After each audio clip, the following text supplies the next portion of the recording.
Hey there, YouTube. Cheers. Drinking a little water on this Friday afternoon. It's October the 11th. Time's flying. Can't say that I'm having a lot of fun, but time is flying. I hope everyone is doing well. I thought I'd just get on for a minute. I got in a shipment today of these records from Discogs.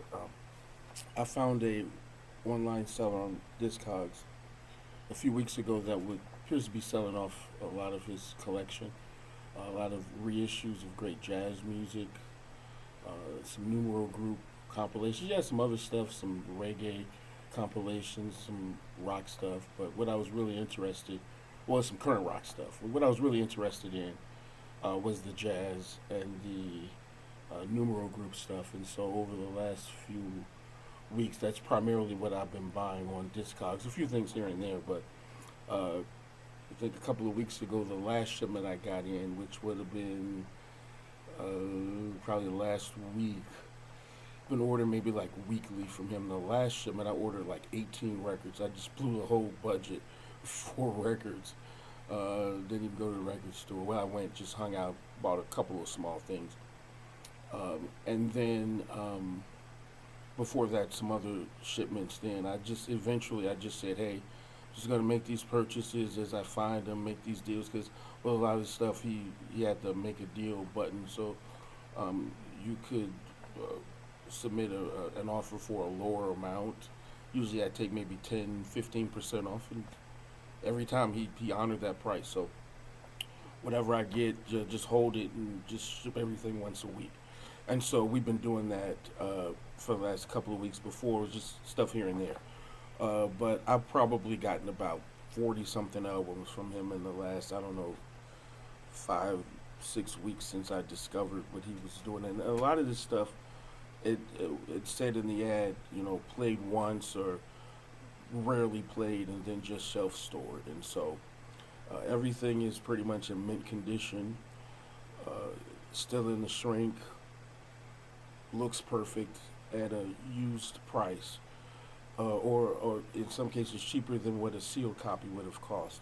And so I've been just trying to focus on getting what I can while I can. And so I did get all of the numero stuff that he had. And for those that are familiar with numero group, when I get to those records, I'll kind of give you a little bit of history of that. But he doesn't have any more left. Some slipped away in between me ordering, but I got a lot of them, and so I was very happy with that. And so I still have a few records in my shopping cart, and there's still some on his site that I do want, but I got to get back to collecting some of the other stuff that I do collect, and I do like to go to the local record stores and support them. Just real quickly, I was blessed, and so about a month ago, a little over a month ago, I had these records that were. I keep records in totes now, these 66-gallon totes, because I'll probably be moving soon. And so I have everything in those, like 40 something of those, of just LPs and 12-inch singles. And so there were a couple of 45s that fell in between them and had been, I don't know, maybe even close to a year. And I just was too lazy to get it because it's just me living in the house. Eventually, I fished them out, and then I decided, you know what, I'm trying to get as much of my collection on Discogs as I can to kind of know what I have. And normally, I do collect promo 45s, and normally I wasn't putting a lot of the just stock 45s that I had.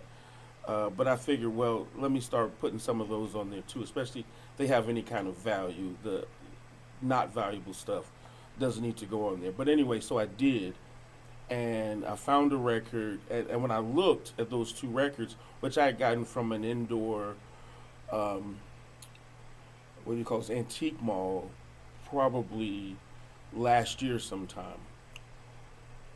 When I looked them up online, both of them had some value, hundreds of dollars. So I played them. One was a gospel 45.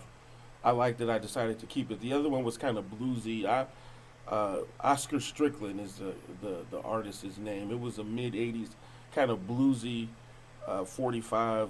Didn't particularly care for it. It was the most valuable. So I took that to my local record store, got a $250 store credit. So I was able. So when I was buying all of this stuff from this guy, spending all this money, I had the store credit from there. And so I said, well, you know what? I've got a lot of 45s in the basement that I've lived in the house that in my house since 2008, and so just really quick, because I'm trying to keep this short. In 2001, I went to a funeral. There's a funeral home in Chicago, and I lived in Chicago called Gatling's. It's a huge funeral home. I think they have more than one now, but this one was the original one, and it was like 2 or 3 stories high. It was just full of funeral chapels. It was probably one of the largest in Chicago, and so they have outside of the store.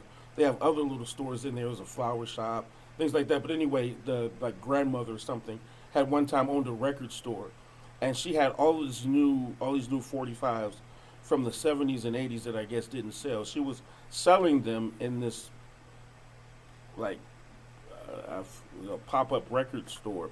Uh, some were $3 $4, some were $5 $4. And so I bought at least one of all of them. This was in 2001. And so a lot of those 45s I gave away over the years. Some I liked, some I didn't. Some were good. I got Prince's Madhouse, what is it, 6 on a picture sleeve 45. It was brand new back in 2001. Still have it. Great sound. I got some good stuff back then, but a lot of it didn't care for, and I just gave away or just got rid of over the years. But I still had some left in the basement that I hadn't looked at in over 10 years. And so I said, well, let me go through these 45s and see if there's anything valuable. Because one of the local record stores I go to, they do deal in rare 45s. Wouldn't you know, I found another Oscar Stricklin 45, the exact same one. All those records I played, probably some of them, I didn't even play it one time. If I listened to it for a few seconds, didn't like it, that was it. Didn't listen. So played once. The other one that I got from that indoor mall, from that not mall but that antique mall, I think they were like 50 cents or something. And so I found another one. So I took that in, got another $250 store credit for that one, and I found a few other really nice rare 45s that were in there. I was hoping that I wouldn't like them, but some I did and I kept. But some I did uh, sell. One Southside Movement, I think it's called Do Me, or something like that from the mid '70s. I almost kind of like it, but when I took it in just to see what he thought of it, and he said, "Oh, I can give you, he give me 150 for it." I said, "Sold." I kind of like that 45, but for $150 you can have it. I didn't even realize that I've had it for 20 something years. Didn't realize I had it until the day before when I listened to it again. Yeah, 150 you can have it. There was a couple other ones in there. I think Lonnie Liston Smith expansions. That's maybe a $30 45, and some stuff from Ripple. I don't know what it is, but it sure is funky. Some of those 45. So I think I got like 200 more for that. So that was pretty cool. So uh, check your 45s, check your records, because I that was what, like $700 for 5 45s, 6 45s, if that much store credit. Or if I had just sold it outright, I don't think I would have gotten that much for it. But you can turn it into a few $100s in cash. So hey, check your stuff. Anyway, we're 9 minutes in. Let me just show these records. The first one, if P. Diddy likes jazz, I would imagine this is probably his favorite. The great uh, Lee Morgan trumpeter, Rump Roller. I don't know why this album is called that. There is a song called The Rump Roller, written by the great Andrew Hill. I don't want to know, but I do like that song.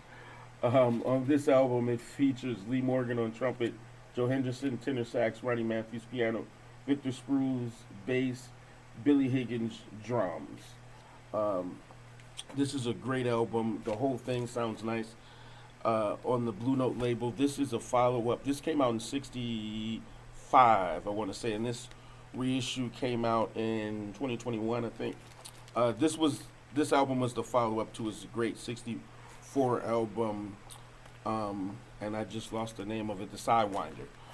And so a lot of these, all but one of these, are going to be these Blue Note Universal You and Me reissues. I do collect those because I don't. For those who collect jazz music, Blue Note Jazz original pressings cost hundreds of dollars, and it's often hard to find one in good condition. You can pay two, three, $400 for a Blue Note Jazz album that's listed in fair condition, that's barely playable, if playable at all. But these, and I think they started.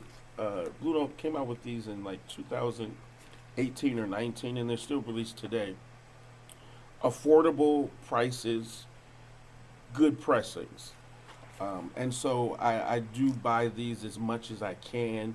I'm not a jazz snob. I will buy a Wax Time in Color, DOL, Jazz Images, Doxy, all of those gray market labels. I think they have great pressings, great quality music. But I do like to get these. They are on the original Blue Note label. And so this album, and I do have my checklist here. I do print out when I place an order so I can check them out. And this one, I think I paid $16 for it. No, I paid $10 for this. So this was an absolute great deal of steal for $10. Let me keep moving. The great Kenny Dorm, another great trumpet player. Uno Mas, great album featuring Kenny Dorham on trumpet, Joe Henderson tenor sax, great Herbie Hancock on piano, Butch Warren bass, Anthony Williams on drums. The title track, Uno Mas, one more time, absolutely great record with the Latin feel to this. I paid $15 for this. This originally came out in '63, and this is a 2021 reissue. Great record. Speaking of Joe Henderson, Inner Birds, another great album featuring Joe Henderson on tenor sax, McCoy Tyner on piano, Bob Cranshaw on bass, and I think the great underrated Elvin Jones on drums. This is another great album. You Know I Care, Night and Day, and the title track are just some of my favorites. But this is an album that I can listen to all the way through, and it sounds absolutely fantastic. This one, I just paid $16 for it. And this came out in '65 originally. This is a 2022 reissue. Introducing Kenny Cox. This is their debut album. It's entitled Introducing Kenny Cox and the Contemporary Jazz Quintet. This was released in '68, I want to say. And this is a 2021 reissue. This one, there is only one reissue of this that came out in 2021. This album is really cheap. I paid $10 for it, but if you go online, I was just looking the other day. It's as low as $6, and this is an album. You know, Kenny Cox gets slept on. I think this features Charles Moore on trumpet, Leon Henderson on tenor sax, Kenny Cox on piano, Ron Brooks on bass, and Danny Spencer on drums. Not really well-known folks, but a good album at a really low price. I think it's worth it. This cover, not very jazzy. It almost has a pop or feel to it. But don't let the cover discourage you. I think this is a great album. Mystique, Number 4, and Eclipse are some of my favorite records on this. And original pressings of this aren't that expensive. You can get them for around $30, $40, but you can get this reissue much less. I heard this album in a record store, I don't know, about a year ago, and I had never heard of it. And I think they wanted maybe $30 for it. and I was a little bit skeptical, and I let it go, and then afterwards I was a little bummed that I didn't get it, and then here it came up. Um, this collector had it, and so I was very glad to be able to get that. Here's the only non-blue note, Miles Davis. Miles Smiles. This came out in 1967, although this is a 1971 reissue with the Miles Davis Quintet. This record is starting to get expensive. The 71 reissue, which is what this is starting to cost $30, $40 now. Just as much, if not more, as an original pressing. I paid $22 for this, so it was a good deal. There are some reissues now. Mobile Fidelity has one that's supposedly pretty good. I don't buy those MoFi reissues. I think they're overpriced. And then when we saw that whole controversy that they had before, I have two MoFi records in my collection. Both I bought used. One is an Al Jarreau album and the MoFi release from the late 70s, and another one is a Crusaders album. They sound decent. I didn't pay very much for them, but I wouldn't pay these prices for that. But I was glad to get this 71 reissue on the Great Miles Spouse. This is a really up-tempo album, not too much ballads. Orbit, Footprints, and Dolores are some of my favorite songs on this particular album. But you can't, hard to go wrong with Miles Davis, and this is a great album. Last jazz album, Anthony Williams, great drummer, Spring. He didn't have a whole lot of output. He only had a couple albums on Blue Note. And this album is not an easy listen. This is more free jazz, avant-garde type jazz. It's not easy to listen to, and this is an album that I won't, excuse me, play all the way through. But there are some good songs on here. This features Wayne Shorter on tenor sax, Sam Rivers on tenor sax, great Herbie Hancock on piano, Gary Peacock on bass, and of course Anthony Williams on drums. Echo, Love Song, which ironically is not a slow song, it's mid-tempo. And From Before are the songs on here that I do like. But again, if you're not into avant-garde jazz, and it can be hard to listen to. I get it. It's only been the last few years that I've come to appreciate it. But if you are, this is the album to get. If not, it's not that expensive. What did I pay for this? Paid $20 for this, and that's about the going price for this one. Of course, original pressings will cost you more though. So that's it for the jazz. Real quickly, Numero Group, if you're not familiar, that's a reissue label. A lot of the Numero Group compilations, and they've been around since 2012, I think. A lot of their albums are based on a particular label, oftentimes small regional labels, and they'll reissue pretty much all of the 45s on that. And a lot of these times, these 45s are hard to find, and they get a little bit pricey. And so these are really great compilations. A lot of them are on color vinyl, and their color vinyl does sound good. And so this one is the Traeger and Note label. This is, I want to say, a 2 or 3 album set. This one isn't in the shrink, but that's okay. And so what I can tell you is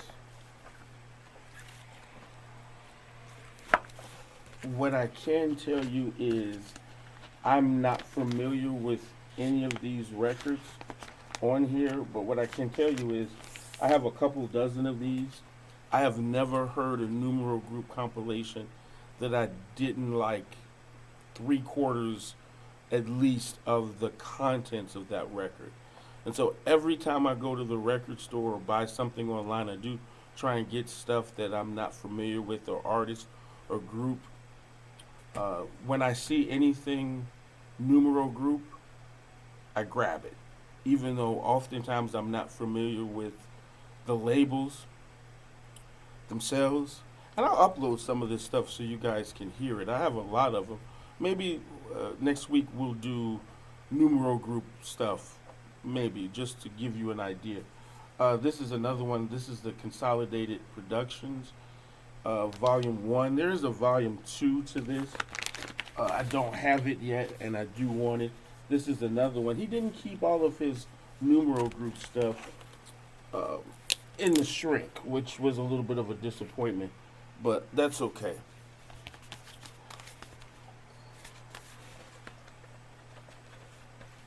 This one is on a brown vinyl. I think both are brown. Yeah, brown vinyl. This is another double set.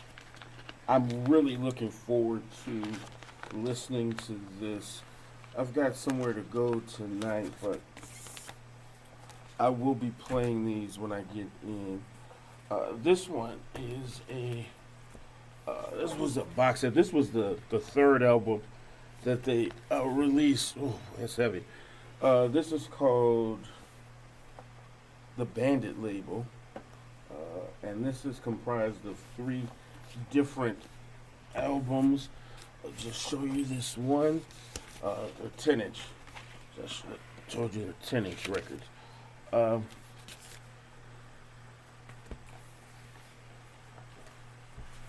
and they always have books that comes with it. Oh no, this is two. Two. I thought so. It's just a booklet that comes with it that gives you the history. It's a big book. And then this one. This is a nice one. It's textured. I don't know if you can see it, but it's textured.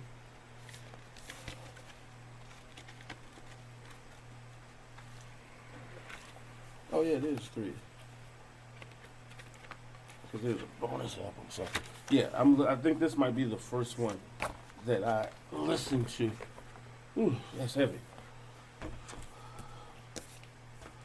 Then the next one is the Shoestring label. Again, not familiar with any of these, but I am positive that I will like them. And most of these were, I think the most expensive one was $25. The Traeger one, that was $25. Most of these are $18 to $22 each, which is a really great deal. And there's been hundreds of these over the years. They're still releasing them. I've got a lot more than I want, but then this one is the Sadia label. I don't know if I'm pronouncing that correctly. Saadia.